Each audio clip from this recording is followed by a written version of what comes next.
A man was hospitalized after eating a whole live crab to avenge his daughter. A sign saying, "Now hiring non-stupid people," is raising eyebrows.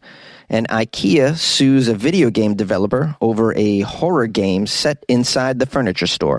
These are the weird stories for Tuesday on Weird AF News, the only daily weird news podcast hosted by a comedian inside a closet. I have 3 strange news segments from all around the world for you. Let's go. A man was hospitalized after he ate a whole live crab to avenge his daughter. How bizarre! Do-do-do! Do-do-do! How bizarre! How bizarre! Why did this guy eat a whole live crab? What did the crab do to his daughter? Let's find out. Well, a man in China became strangely ill very months after he ate a live crab to avenge his daughter. Sounds like a good guy. Sounds like a good dad. He's 39 years old. His name is Lu. He was recently seen by doctors at a hospital in Hangzhou for some severe back pain. This is about 2 months after he swallowed that nasty crustacean. They asked him, "Why did you eat a live crab, Lu?" To which he replied, "I wanted to take revenge for my daughter." Well, what did the crab do to your daughter, Lu? "It pinched my daughter. So I got angry and I put it into my mouth for revenge." Well, now, I really love where Lu's heart at, but is this the right response to a crab pinching your daughter? You're sort of teaching her in a way that this is the proper behavior. When something hurts you, to just grab it and put it in your mouth. You know, this could lead her into some strange places in her adulthood, I think so. Maybe in hindsight, not the right idea. And now he's paying the price for it. Let's find out what the doctors say about his insides. It says here the physicians were very puzzled by the, quote, pathology changes that were going on in Lu's chest, abdomen, liver, and digestive system. But the crab's dead, though, right? I mean, it's not still alive, crawling around in there. This isn't a situation where a crab would survive despite eating it alive. Right? I mean, I'm not that smart, but I don't think that's what's going on. The doctors say they repeatedly asked him if he ever had eaten game or anything unusual, anything that could cause allergies. He said, no, not at all. Lu later admitted to doctors that he had eaten, quote, something special. Well, what was so special? Well, the evil crab that tried to attack his daughter. Blood tests later showed Lu had 3 parasitic infections as a result of eating that live crab, according to the media. They noted that he has since recovered but will require follow-ups. While crab is typically cooked in China, yeah, and everywhere else, I don't know anybody that eats crabs alive, do you? Never heard of such a thing. Crab is sometimes served raw, it says here, but it's marinated in alcohol. Earning the name Drunken Crabs in Zhejiang, where Lu is from. Wow, they eat crabs dipped in alcohol. Fascinating. I would try that, totally. Dude, I'm so wasted. What happened, man? You drank a 12-pack? No, man, I ate half a dozen drunken crabs. Here's a quote from, I believe, a doctor. Theoretically, it's better to eat something marinated than completely raw because it has been treated with alcohol, which can help kill parasites and bacteria, but it can't kill all parasites. It's not 100% safe either. You should cook most of your food. In effect, the Center for Food Safety in Hong Kong recommends against eating any raw crabs, marinated or not. I'm just impressed that there's a Center for Food Safety in China. Well, it seems to me like they just go buck wild over there. Yeah, eat anything. Whatever it is. Who cares? Cats, bats, whatever tickles your fancy. I've eaten some strange things in Asia. You have to expect it when you visit. Turtle soup, frog legs, cod sperm, stingray. I mean, it's not that crazy, but I'll tell you what was the worst was that stinky tofu. Ooh, avoid it at all costs. Have you guys eaten anything strange in other parts of the world or even in your own backyard? Please call the show, 646-450-2012. Share with me. You can email me a picture of what you ate and what you look like afterward. A sign reads, "Now hiring non-stupid people." And of course, it's raising eyebrows. This story is from Pasadena, Texas, not to be confused with Pasadena, California, which is the city that's right next to my neighborhood. A new job posting in Pasadena is turning some heads, making some people laugh and others angry, and of course offended. A lot of people are offended these days, quite easily, I would add. We have a business called Pets Gone Wild Resort. The owner says he put up this sign last week. It says, quote, "We're now hiring non-stupid people." Well, let's find out if this sign is working. Has he found any non-stupid employees? Here's a quote from Walter, the owner.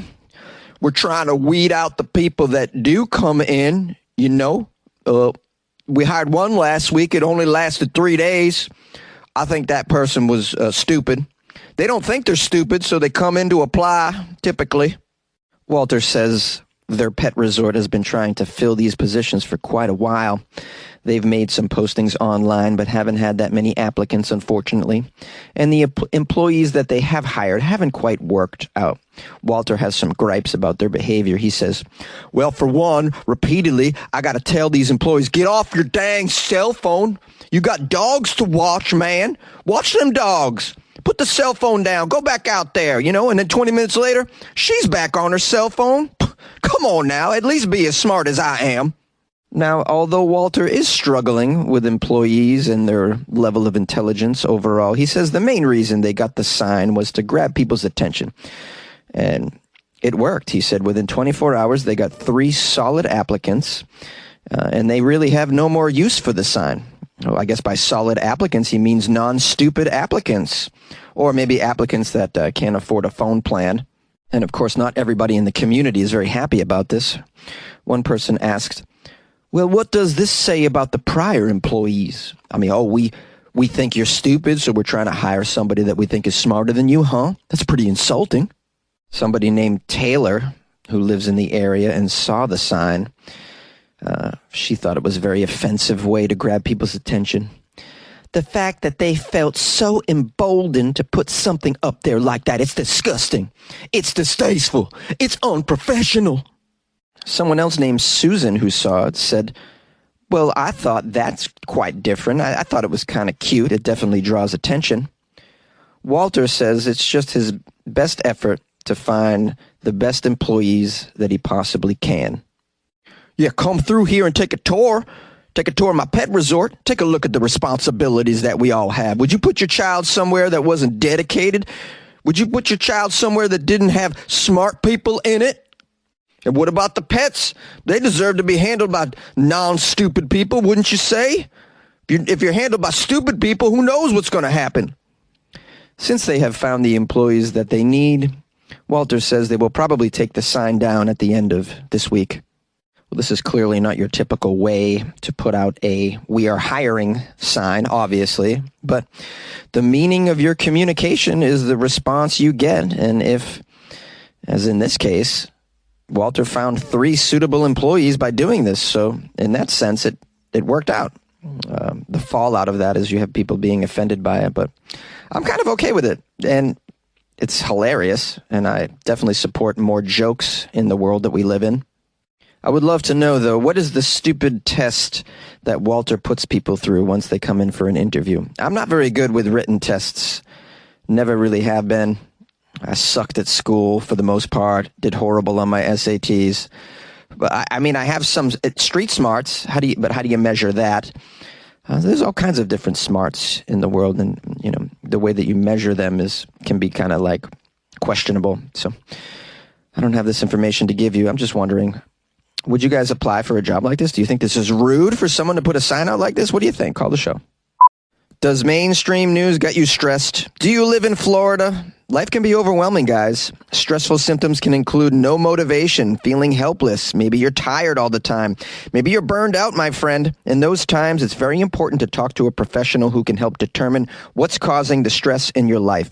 Well, BetterHelp is a customized online therapy that offers video, phone, and live chat-only therapy sessions. It's more affordable than in-person therapy, and you can be matched with a therapist in under 48 hours. Weird AF News listeners get 10% 10% off their first month at betterhelp.com/weirdaf. That's betterhelp.com/weirdaf. And good luck with your health and good luck with your life, man. Ikea is suing a game developer over a horror game set in the furniture store. Ikea is known for many things: cost-conscious furniture, affordable Swedish food, and now suing an independent game developer for using their storefront. The Swedish-based furniture company Ikea is suing Jacob Shaw, an independent game developer in the United Kingdom. Ikea demands that Shaw make changes to his survival horror game, The Store is Closed.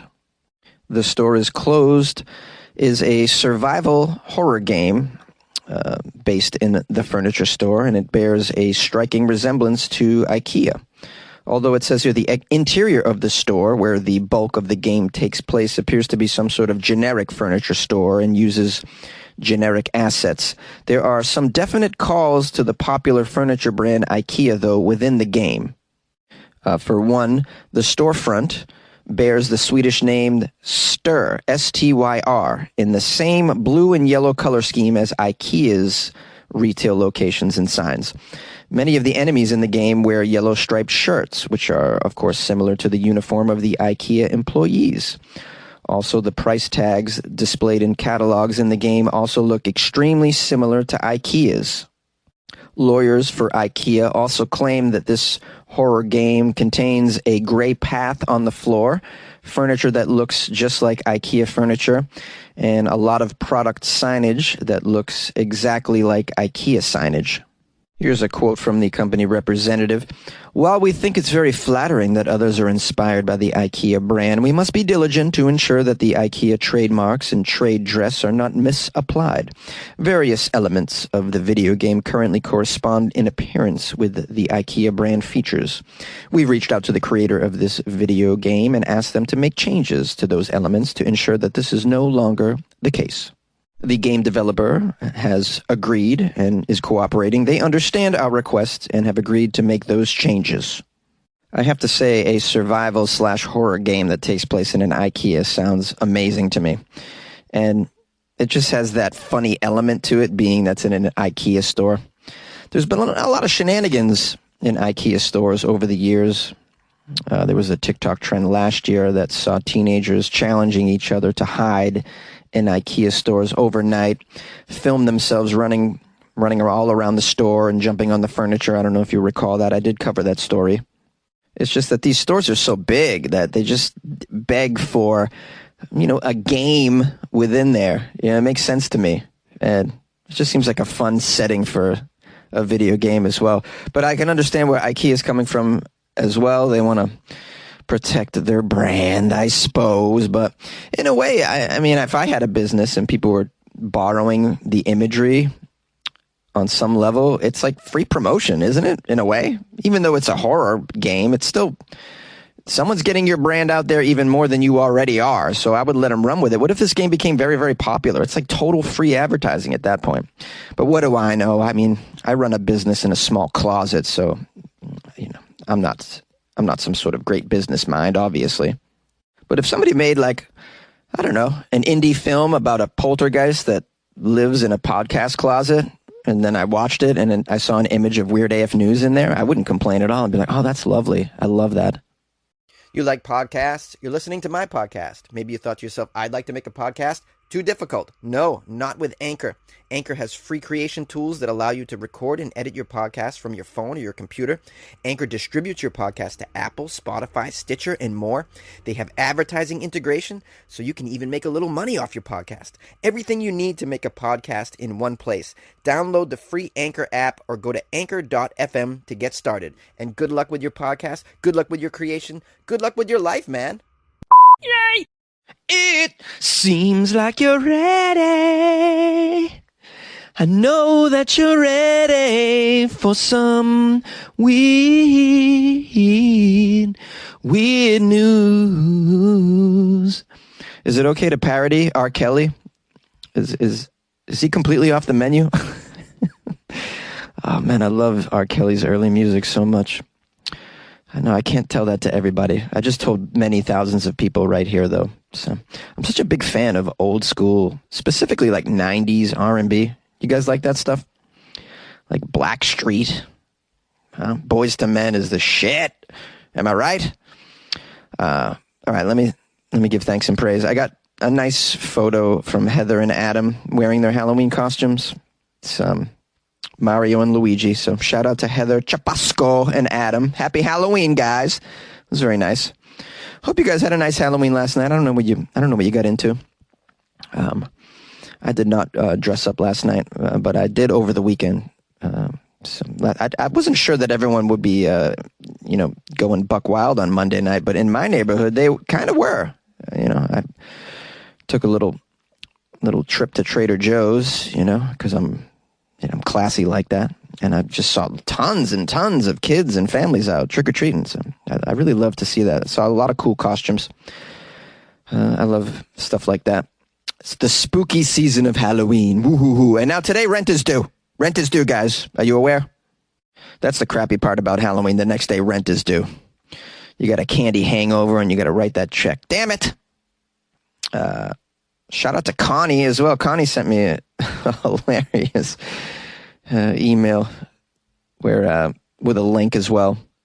Connie was shopping for a turducken for the upcoming holidays, and on a website called the Cajun Grocer, she came across... they're selling an entire alligator for like $80 if you want to eat an alligator for Thanksgiving. And she sent me the link, and I was dying. It's so funny. I'm going to put it in the Patreon because it's hilarious. So thank you for that, Connie. That really made me laugh. I wasn't aware that you could just order a whole alligator online for Thanksgiving. I'm not against... Have I ever tried alligator? I mean, I was mentioning earlier some of the strange things I've eaten. I don't know if I've ever ate alligator before. Not against it. I would try it. Hell yeah. Listen, you're only punching this ticket once as far as we know. One life you got here. Why not try all kinds of stuff? Being a host of a weird news podcast that does Florida Friday, it's probably required that at some point I try alligator, right? Am I right? I can't tell you when the next time I'm going to be in Florida, though, so maybe I'll just have to order it online from the Cajun Grocer. I have no idea how you even prepare alligator. I have to watch some YouTube videos if I ever get this bad boy. Okay, if you guys would like to reach out to me, my email is funnyjones@gmail.com. I'm on Instagram @funnyjones. I left the number earlier in the episode, so there's always that. And if you want to support the show, join my Patreon. That's right, patreon.com/WeirdAFNews. Join the Patreon for the holidays. Support Weird AF News. We need your support to keep this production going in the closet, okay? All right. Well, anyways, I'll see you tomorrow. If you come across anything weird, don't hesitate to email me. And I appreciate your time today. All right, we'll see you tomorrow.